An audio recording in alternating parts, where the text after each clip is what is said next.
முதல் வாசகம் இறைவாக்கினர் ஏசாயா எழுதிய நூலிலிருந்து வாசகம். அதிகாரம் 52 இறைவசனங்கள் 13-15 முடிய மற்றும் அதிகாரம் 53 இறைவசனங்கள் 1-13 முடிய. இதோ என் ஊழியர் சிறப்படைவார், அவர் மேன்மைப்படுத்தப்பட்டு உயர்த்தப்பட்டு பெரிதும் மாட்சியுறுவார். அவரை கண்ட பலர் திகைப்புற்றனர். அவரது தோற்றம் பெரிதும் உருக்குலைந்ததால் மனித சாயலே அவருக்கு இல்லாதிருந்தது. மானிடரின் உருவமே அவருக்கு இல்லை. அவ்வாறே அவர் பல பிற இனத்தாரை அதிர்ச்சிக்குள்ளாக்குவார். அரசர்களும் அவரை முன்னிட்டு வாய்ப்பொத்தி நிற்பர். ஏனெனில் தங்களுக்கு சொல்லப்படாததை அவர்கள் காண்பர், தாங்கள் கேள்விப்படாததை அவர்கள் புரிந்து கொள்வர். நாங்கள் அறிவித்ததை நம்பியவர் யார்? ஆண்டவரின் ஆற்றல் யாருக்கு வெளிப்படுத்தப்பட்டது?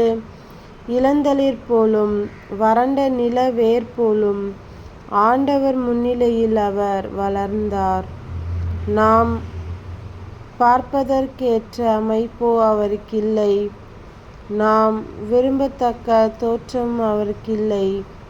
அவர் இகழப்பட்டார், மனிதரால் புறக்கணிக்கப்பட்டார். வேதனையுற்ற மனிதராயிருந்தார், நோயுற்று நலிந்தார். காண்போர் தம் முகத்தை மூடிக்கொள்ளும் நிலையில் அவர் இருந்தார். அவர் இழிவுபடுத்தப்பட்டார், அவரை நாம் மதிக்கவில்லை. மெய்யாகவே அவர் நம் பிணிகளை தாங்கிக் கொண்டார், நம் துன்பங்களை சுமந்து கொண்டார். நாமோ அவர் கடவுளால் வதைக்கப்பட்டு நொறுக்கப்பட்டவர் என்றும் சிறுமைப்படுத்தப்பட்டவர் என்றும் எண்ணினோம். அவரோ நம் குற்றங்களுக்காக காயமடைந்தார், நம் தீச்செயல்களுக்காக நொறுக்கப்பட்டார். நமக்கு நிறைவாழ்வை அளிக்க அவர் தண்டிக்கப்பட்டார். அவர் தம் காயங்களால் நாம் குணமடைகிறோம். ஆடுகளைப் போல நாம் அனைவரும் வழிதவறி அலைந்தோம். நாம் எல்லோரும் நம் வழியே நடந்தோம். ஆண்டவரோ நம் அனைவரின் தீச்செயல்களையும் அவர் மேல் சுமத்தினார். அவர் ஒடுக்கப்பட்டார், சிறுமைப்படுத்தப்பட்டார். ஆயினும் அவர் தம் வாயை திறக்கவில்லை. அடிப்பதற்கு இழுத்துச் செல்லப்பட்ட ஆட்டுக்குட்டி போலும் உரோமம் கத்தரிப்போர் முன்னிலையில் கத்தாத செம்மறி போலும் அவர் தம் வாயை திறவாதிருந்தார். அவர் கைது செய்யப்பட்டு தீர்ப்பிடப்பட்டு இழுத்துச் செல்லப்பட்டார்.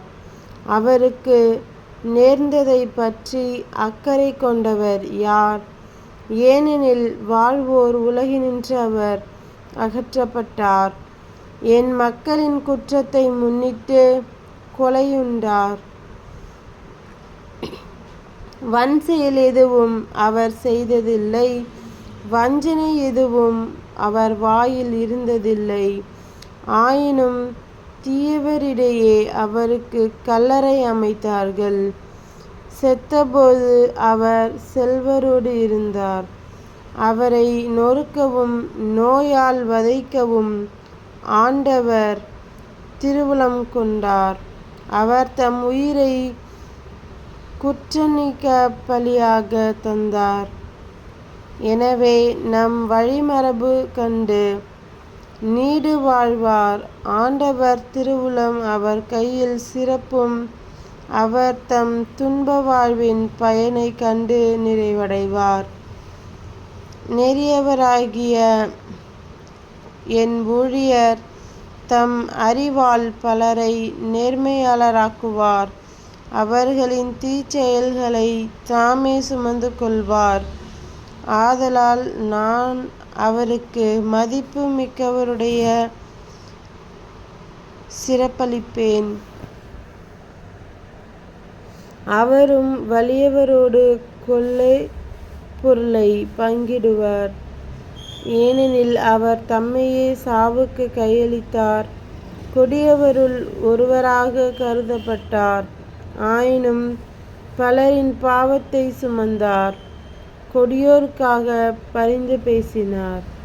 இது ஆண்டவரின் அருள்வாக்கு. இறைவா உமக்கு நன்றி. இரண்டாம் வாசகம். எபிரேயர் நூலிலிருந்து வாசகம். அதிகாரம் 4 இறைவசனங்கள் 14 முடிய மற்றும் அதிகாரம் 5 இறைவசனங்கள் 7-9 முடிய. எனவே வானங்களை கடந்து சென்ற இறைமகனாகிய இயேசுவை நாம் தனிப்பெரும் தலைமை குருவாக கொண்டுள்ளதால் நாம் அறிக்கையிடுவதை விடாது பற்றிக்கொள்வோமாக. ஏனெனில் நம் தலைமை குரு நம்முடைய வலுவின்மையை கண்டு இரக்கம் காட்ட இயலாதவர் அல்ல. மாறாக எல்லா வகையிலும் நம்மை போல சோதிக்கப்பட்டவர், எனினும் பாவம் செய்யாதவர். எனவே நாம் இரக்கத்தை பெறவும் ஏற்ற வேளையில் உதவக்கூடிய அருளை கண்டடையவும் அருள் நிறைந்த இறை அரியணையை துணிவுடன் அணுகிச் செல்வோமாக. அவர் இவ்வுலகில் வாழ்ந்த காலத்தில் தம்மை சாவிலிருந்து காப்பாற்ற வல்லவரை நோக்கி உரத்த குரல் எழுப்பி கண்ணீர் சிந்தி மன்றாடி வேண்டினார். அவர் கொண்டிருந்த இறைப்பற்று கலந்த அச்சத்தை முன்னிட்டு கடவுள் அவருக்கு செவிசாய்த்தார். அவர் இறைமகனாயிருந்தும் துன்பங்கள் வழியே கீழ்ப்படிதலை கற்றுக்கொண்டார். அவர் நிறைவுள்ளவராகி தமக்கு கீழ்ப்படிவோர் அனைவரும் என்றென்றும் மீட்படைய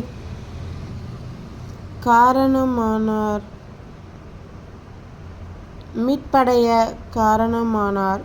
இது ஆண்டவரின் அருள்வாக்கு. இறைவா உமக்கு நன்றி.